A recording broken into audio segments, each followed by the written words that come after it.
What's the difference between lust and love? We get them confused. What are your turn-ons? What are your turn-offs? Do you know what really gets you hot under the collar, baby? Are you always dating the person that frankly sucks in bed? Are you and your mate not mating anymore? Do you even know what turns you on? I have that answer. With a date of birth, I can tell you anything. We call it Secrets of Birthdays, the Love and Lust Report. Find out your birthday secrets today, available online at secretsofbirthdays.com.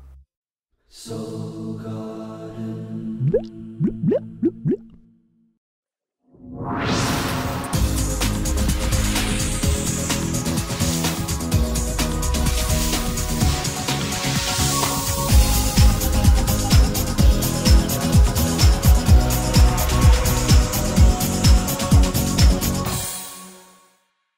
Namaste and welcome to Soul Horoscopes Orbits Edition. From my webcam to yours, I'm Christopher Rayman Witecki, your soul biographer, here to help you put together the planets and build your life story on the Earth plane.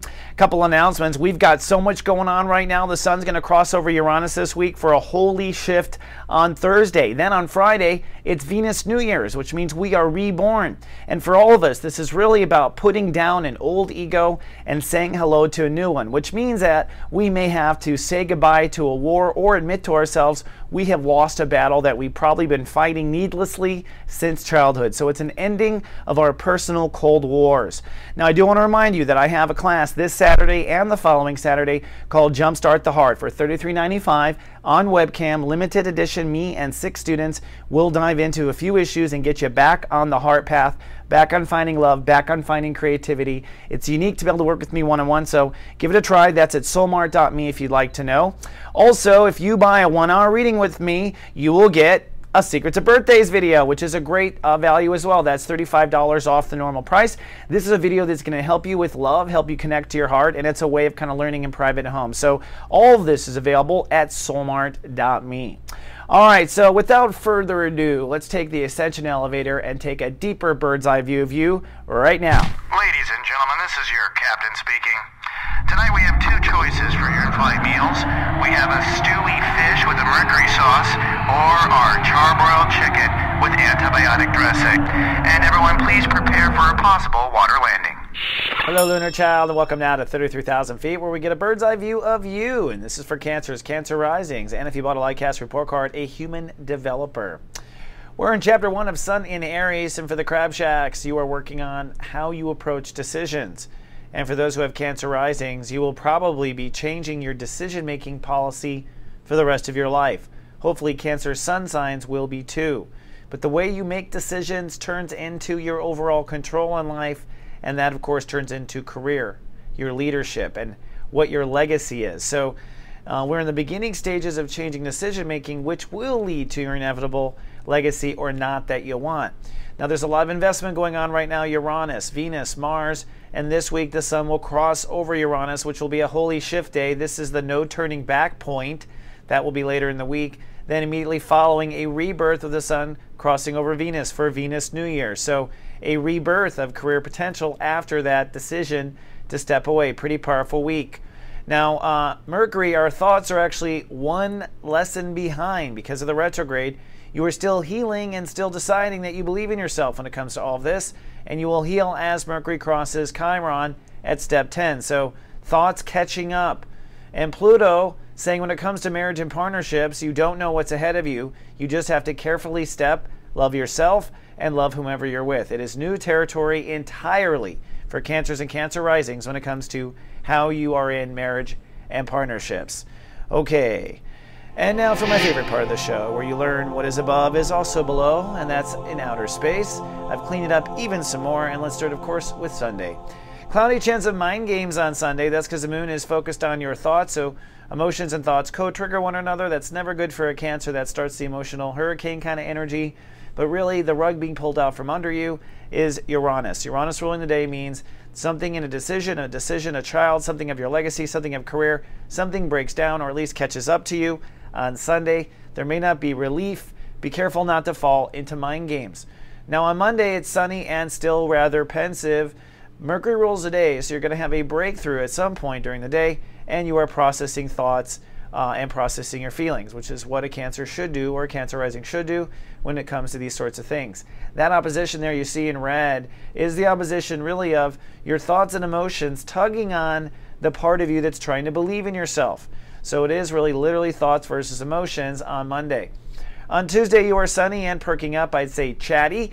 Venus rules the day. You will restore balance and order in career decisions or legacy issues, and the moon in Virgo will allow you to kind of articulate your feelings. By the end of the day, though, you will start to get very tired because it will be nesting and resting next. Then on Wednesday, we've got a full moon triggering cloudy and a chance of temper tantrums. The temper tantrums will come if your emotions are over depleted and really need some investment. You can see with the red line there to screen right, it's an opposition between your emotions and what they need in home and family, and then this direction in career and legacy. So this is the breaking point where perhaps you have to let go of some of where your ego is attached to parts of your career that don't really serve home and family or don't serve your heart. So it's a humbling if you don't pay attention. Thank goodness Neptune rules the day, so God Universe is speaking through us. So if we just listen, we should be able to get through it. On Thursday, it's sunny, nesting, and resting, and this is Holy Shift Day. The sun will cross over Uranus. This is the no turning back. So this might be you deciding to resign, you deciding to retire, you deciding to start your own business, you're deciding to move away to Jamaica. But it's a decision and there's no turning back. And this is really culmination of many years coming to a moment. So it's not just you being dramatic. It really is enough is enough. And on this Holy Shift Day, I think that's what you were feeling. And you might have even called off sick and gone home for the day because your moon does need to nest and rest. On Friday, no matter what happens, it's sunny and childlike. The moon moves into Scorpio, shifting emotional focus to your inner child and reminding you that you must take responsibility for your own joy and happiness. So it's also Venus New Year, giving us a hell of a boost. Venus New Year, as you can see in the circle to screen right, is the Sun and Venus conjuncting one another. This brings giving and receiving back to normal state. It happens once a year. Mars also rules the day, so this might be a shift in career, a rebirthing of career, but that's what it is, a rebirthing of the direction of where your legacy is going. So it's a powerful Venus New Year this year for the Cancers. On Saturday, you are sunny and still rather creative. Emotions are now imagining the future and moving to the future, and you are now loving and trusting that career legacy will go to where you want to go. For some people who are quite young, you might be manifesting this transit with your relationship to your biological or stepfather. Then on Sunday, you are sunny and hyper aware. Chiron rules the day, and the moon moves into Sagittarius, pulling emotions into your health and body. So you are feeling the entire month catch up to you. At the same time, though, you have the ability to balance and bring back into harmony your own direction as far as career legacy and the policy moving forward, which is that I love myself and I gotta love what I'm doing. And if those two things check out, well then gosh golly, I'm on the right career path. But if you have neglected your body, Sunday might be preoccupied with having to heal your body. All right, let's fly home. And this wraps up our Soul Horoscopes edition. By the way, if you join gatext.me, that's our GA service, I am sending extended help during these critical moments this week. You get extended help in the emails, and of course you get text messages directly to your phone. It's just $1 for the first week. Give it a try and have some soul support for once in your daily life. Also, I want to remind you that we are kind of reorganizing at soulgarden.me. Our guided hangouts will be back in a week or so. I will also be back in guided hangouts. I'll be sure to let you know. Until next time, remember I love you and live, love, be.